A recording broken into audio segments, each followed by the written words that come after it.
Man, what is happening, my YouTube family? Of course, it is your boy B New. I'm coming at you on this Wednesday, this Hump Day Wednesday. And first and foremost, as always, want to send out positive vibrations and blessings to anybody who could be listening. Now, with all that being said, we all know that the Los Angeles Lakers were back in action last night, beginning their 3-game Eastern Conference swing of a road trip, starting off in sunny Central Florida in Orlando to take on none other than the Magic on last night. And of course, tonight they will be looking to take on the Miami Heat, and we'll get into that matchup in just a moment. But first, we're going to do a recap of yesterday's game, as we always do about this time. So, yesterday, LeBron James was looking to extend, I think, his 30-point game to 6 games in a row, if I'm not mistaken, maybe even 7 games, I'm not sure. But we all know LeBron James has been on a tear, but to no avail, because it has not turned into necessarily victory for the Lakers. And the main thing is getting victories. Who could care less about stats when you're not bringing home the most important stat of them all, which is that W. Now, we do know the Lakers pretty much controlled that game from wire to wire on yesterday.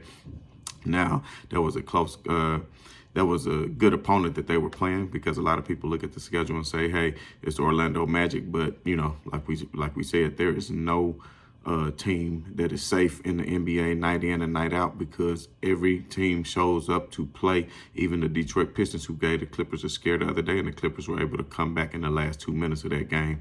So you just never know. And of course, the Magic, I think, coming into this, had won 8 of their last 9 games, which is pretty damn good. And also, if you think about it, 2 of those games was Boston, I believe, both in Boston's home. It might have been a home and away, I'm not sure, but it might have been one of those 2 in your city back-to-back games to get that off the record, which I think I like the way the NBA is doing that, taking care of some of that games and getting players more rest, even though they're playing a back-to-back, that they're still in the same city. But beating the Celtics is certainly a good victory. As we all know, the Celtics are balling out of control and probably is the best team in the NBA as it stands now. They also beat Toronto twice during that stretch. So they were taking on some good teams. It's not like they were just beating the San Antonio Spurs of the world or the Detroit Pistons of the world. So, coming into that game, the Lakers were going to be facing a team that was much larger than they were as far as size and as far as length. But it was still to no avail, because I think Thomas Bryant showed up and showed out, and has continued to prove why he deserves playing minutes, even once Anthony Davis returned, which we got good news on that, which we'll talk about in just a minute too. But with Thomas Bryant came out again, and Thomas Bryant gave us 21 and 10 last night, 10 big boards. He was 8 out of 10 from field goal, which is 80%, if I'm not mistaken. If you can shoot 80%, hey, that's high percentage. Get the ball inside to Thomas Bryant, because all that wasn't just easy putback points. These were actually, a lot of his plays were coming on great finds from both LeBron James and Russell Westbrook. I think he's improving his handles, catching that low bounce pass from LeBron in pick and roll situations. He sets high pick and rolls to the basket. LeBron James is forcing the defense to go back on his heels. And of course, he still makes the right decision each time, whether it's him to the basket or a nice pass to Thomas Bryant. He doesn't have the necessary athleticism to go up. I mean, he can catch oops, but not to the extent of an Anthony Davis, of course. But he's been doing a relatively good job. And, with Wayne and Gabriel, who can come in behind him, and Wayne and Gabriel himself had 5 points and 6 boards, and his 6 boards were quite timely, as they always are. So, in the absence of Anthony Davis, if Thomas Bryant and Wayne and Gabriel continue to step up in that 5 position, then I think the Lakers are going to do just fine. Now, of course, nobody's going to replace what Anthony Davis brings on the defensive end, because Thomas Bryant is nearly not the rim protector. I would actually say Wayne and Gabriel is a better rim protector, because he is going to go up at max elevation and be able to challenge shots at the rim. And that's something that he has been doing a good job of, in my humble opinion. One thing that I got to continue to criticize, though, ladies and gentlemen, one thing that I have to continue to criticize is that of, and I'm not knocking Pat Bev and Lonnie Walker, but I just don't understand how they continue to get starting minutes. Lonnie Walker is playing, okay. Last night, he was 2 from 7 for 3 at 28%. That's just not going to get it done. Troy Brown, on the other hand, who scored 15 points and was a plus 15 while he was on the floor, was 3 from 4 from 3. I think if Troy Brown can get into a rhythm, like Troy Brown, I think is 6'8". I think Lonnie Walker, if I'm not mistaken, is 6'3" or 6'4". The Lakers need to get more length in that starting lineup to go along with LeBron James, especially while Anthony Davis is out. And I honestly think that, you don't want to affect Lonnie Walker's confidence because they want him to continue to shoot it. And he's showed that he's been capable of being probably their best three-point shooter. But I just feel like if Troy Brown, he needs an increase in his minutes in order to be effective, because if he only going to get 7, 8, 9 minutes a game, then that's not going to be enough for him to get into a proper rhythm offensively. Of course, LeBron James showed up and did what he normally does, 28, 7, and 5. He was 12 out of 24. And I'm going to say this again from LeBron on 3. LeBron, if you're listening, probably not. If somebody can get it to him, stop shooting threes. Like, stop shooting so many threes. If you're feeling it tonight and they going and they dropping for you, that's good. But you can tell if they not falling. And I really think a lot has to do with the sore foot, which he's dealing with. Hopefully he will play tonight in the second night of a back-to-back. He is listed as questionable. That doesn't mean he won't play. I'm thinking that he will play because it is Miami and he loves to have a homecoming, so to speak. We know how many seasons he did play with Miami, and he would like to show up and show out, of course. But, of course, with the left foot injury, I don't know if that's causing his shot to be short. His fadeaway, he had one shot where he went to the hole and reverse fadeaway, a very high degree difficulty shot that he made, but it's closer to the rim, so he doesn't need quite the push off is what I'm saying. You could tell with his elevation is still not quite there, because I'm telling you, that foot and ankle is still hampering him. I don't care what anybody says. Those are two injuries that's hard to heal if you constantly playing on it, and he was supposed to be able to get some ample rest when AD came back, but of course we all know what happened with AD. But, LeBron James only played 31 minutes last night. That was the lowest that he's played in the season, this whole season. So 31 out of 48 minutes is good. I think at the end it was kind of funny. I know everybody want to call LeBron a stat pattern.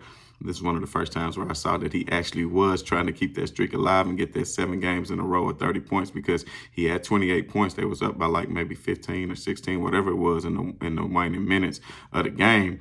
And Orlando called a timeout and they set their starters. And then LeBron and Westbrook came back in with that 2.5 minutes. They did only run one play. LeBron wasn't able to get his hands on the ball. And after they ran that one play, they just fouled and went ahead and took him out, because they was probably like, you know what, it's the second night of a back-to-back.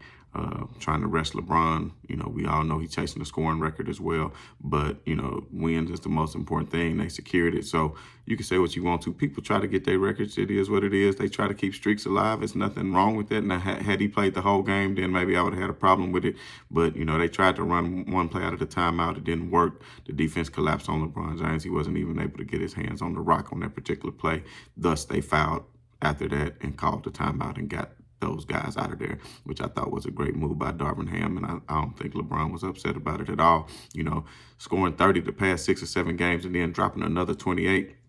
Going back to what I said, he still shot 12 out of 24, which is 50%. But imagine what LeBron James, he could probably be breaking records if he stopped shooting all those threes. I mean, I don't mind them sometimes, and I know sometimes you're tired, but if you're feeling it, then shoot it. But if you're not feeling it, you 0 from 7, there's no need in taking it, And I mean, 0 for 7, think about it. He would have been 12 out of 17 from just regular field goal had he not taken any threes. So I keep saying that he'd be shooting like 70% or something like that, which is crazy to think about it. But at the end of the day, it was still an efficient night. If you shoot 50% and you get 28 points, 28, 7, and 5, I guarantee there's a lot of players who would have took that. We saw what Luka did last night. That's something on the whole. I might have to come back and do a whole nother video about the collapse of the New York Knicks on yesterday. But anyway, Pat Bev, I don't know. The Lakers came out and shot 4 3-pointers on their first 4 possessions. And I'm like, what in the hell are y'all doing? I just don't think they need to be taking that many threes, even though overall they were 17 out of, 17 out of 48 last night. For 40%. Can you believe the Lakers took 48 threes? That's crazy. Orlando only took 28. So the Lakers took 20 more 3-pointers than they did. Orlando only made 10 threes. So the Lakers beat them by 7 threes. Orlando shot 36%, which wasn't a bad percentage. The Lakers shot 40.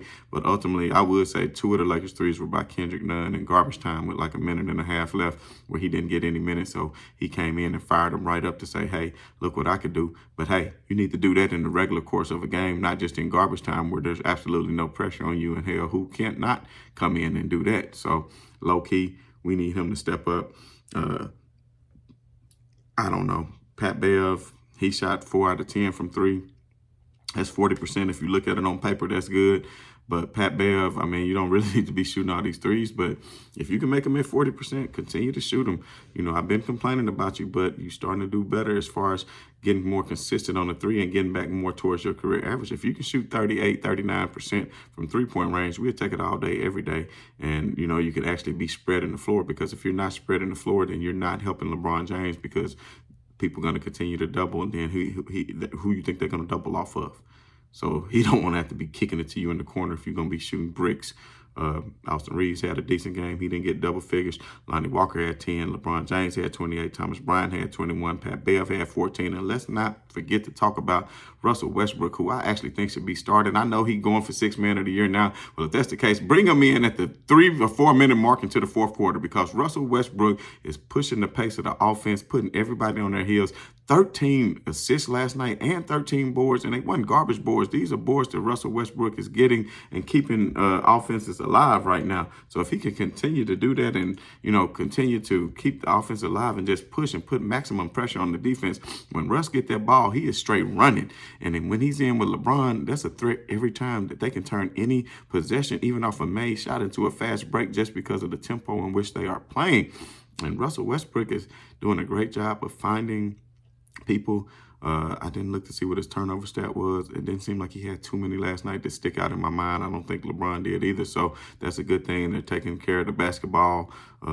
Dennis Schroeder had a quiet game. He was 1 for 1 for 3. He had 7 points. He only had 28 minutes. Russ had 29. I think Russ needs to step these minutes up. I think the Lakers can go on a little bit of run. I think they're capable. I think they're a 3-point underdog tonight at Miami, second night of a back-to-back. But to my knowledge, Bam Adebayo and Jimmy Butler both missed the game against Minnesota on Monday night. They're listed as questionable again tonight. Jimmy Butler is dealing with a sprained ankle that kept him out of action, and Bam Adebayo is dealing with a sprained shoulder. Questionable doesn't necessarily mean that they're not going to play, because teams really like to get up for the Los Angeles Lakers for whatever reason. Heat are 17-17 right now. I think the Lakers are 14-20. They're trying to get above 500. Every time it seemed like they was about to go above 500, something would happen. AD would get hurt. Austin Reeves would get hurt. Russell Westbrook would get hurt. I know a couple of those games when LeBron missed, and then, you know, for resting on his second night of the back-to-back, that Suns game and things like that. But, you know, not to look back, but the Lakers gave away a lot of games that they clearly could have won, and they probably should be 500 right now. The Golden State Warriors are maintaining that slight lead over them right now, even without the services of Klay Thompson. You know, they beat Memphis. They beat other teams at home. They're a good team at home, but they seem like they cannot get it together on the road without Steph Curry for whatever reason. But the West is still packed, Trump tight.